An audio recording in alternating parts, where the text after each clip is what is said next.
So today I have the Retron 5. It was delayed several times because of various reasons, but I finally have one. I picked this one up from a game store called Games Ahoy for the price of $139.99. However, I traded a bunch of stuff for it, so I pretty much paid $20 for it. And I think for $20 it's going to be awesome, but what we're going to go ahead and do is we're going to crack it open, see what's in the package. I'm going to try some games on it and give you my opinion as to if this thing is worth retail or not. Alright, so here's the box. Give you a little bit of a close-up on that. I went with the black one because I like the look of the black one a lot more than the gray one. Let's crack this open. Take it down. Alright, so here we go. We got the controller flashing already. Here's the controller. It's nice black. It's wireless. You have the port for your charge cord right there. The analog thing here, or whatever you want to call it, the wannabe D-pad, I guess, circle pad, whatever. It's very clicky, but it doesn't feel too cheap or nothing. It feels pretty good. And then the buttons have like no resistance to them, so it's easy to get your thumb around there like that. You can see they just kind of slide. They feel pretty good. They're definitely really clicky. I prefer them not to be clicky, but not too bad. Plus and negative. You got the home button, select, start. You got these two buttons here for whatever reason, and you got a couple bumpers there. Overall, not a bad feeling controller. I wouldn't say it's top quality, but I wouldn't say that it's cheapo either. It's kind of in between. You got the power adapter, and apparently you have a bunch of different power converters for different countries. You got a really nice thick HDMI cable here, which that's a really awesome HDMI cable. I like that. And you have a charge cable here, which is just a standard 5-pin cable there. And the console itself, let's take this out of here. So you have the spot up here where you store the controller. Unfortunately, it doesn't have a charger just in there, so you can just charge the controller in that slot, which I would have preferred that, but whatever. On the back you have the AC input, you have the 5-pin USB input, HDMI, and your SD card for updating the console. And of course you have Genesis, SNES, NES, and Famicom. And then on the front there you have your Game Boy port. On the sides you have Genesis, NES, and SNES controller inputs. It's definitely feeling like a good sturdy console. It doesn't feel cheap by any means, guys. Like I like it. And it has a good new smell to it. I love that new smell. So let's go ahead and hook this up and try it out. Alright, so you can see that I am playing the original Sonic the Hedgehog off these Sonic Classics.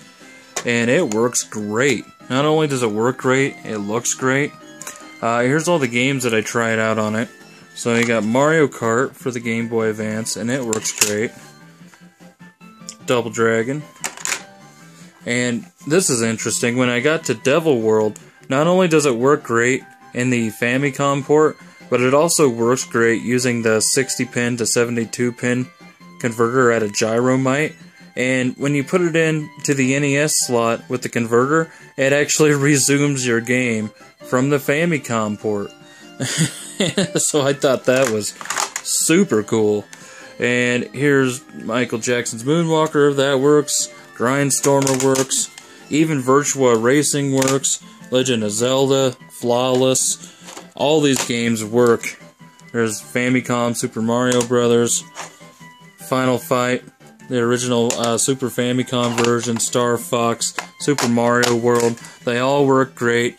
And what's really funny about this is the fact that I have all these controllers hooked up here, and I can actually control Sonic not only from the Sega controller and not only from the Hyper King controller, but I can also control him from an NES controller as well as a Super Super Nintendo controller.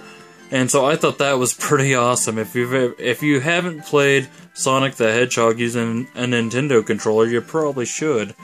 But yeah, it also worked great on the power-based converter. The only games that I couldn't get it working on was this Power Joy Famicom multi-game cart. It wouldn't recognize that.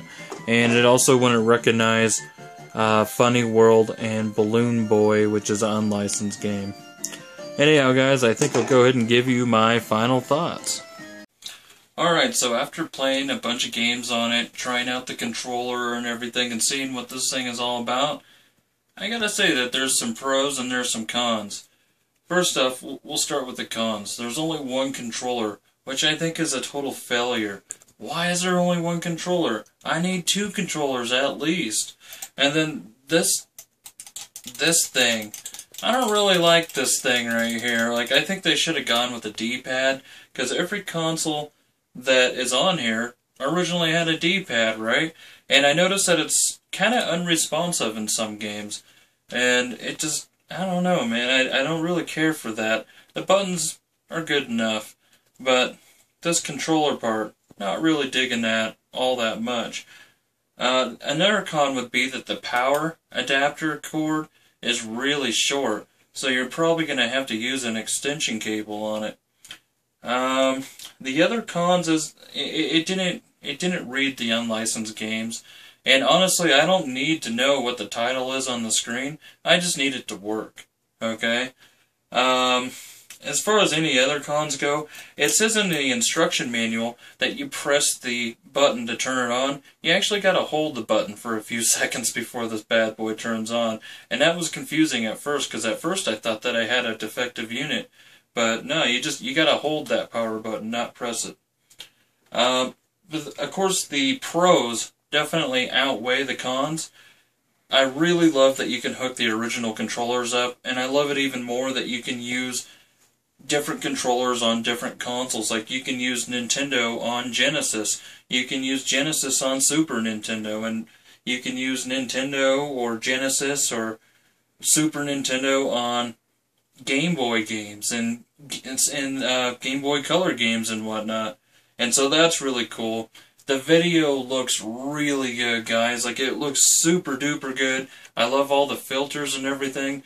I noticed that some consoles like the NES look best without a filter, and consoles like the Super Famicom look better with with one of the filters.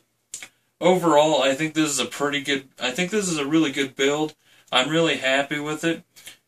As far as it being worth $140, that's debatable. Personally, I don't think it's worth the $140 price tag, because it only has one controller, and it definitely has its flaws, okay? But I think the original price point of $100 was perfect, and I think they should have left it at $100. However, I gotta say that this is a must-buy. This is a great console. I really dig it, and I think you guys will too.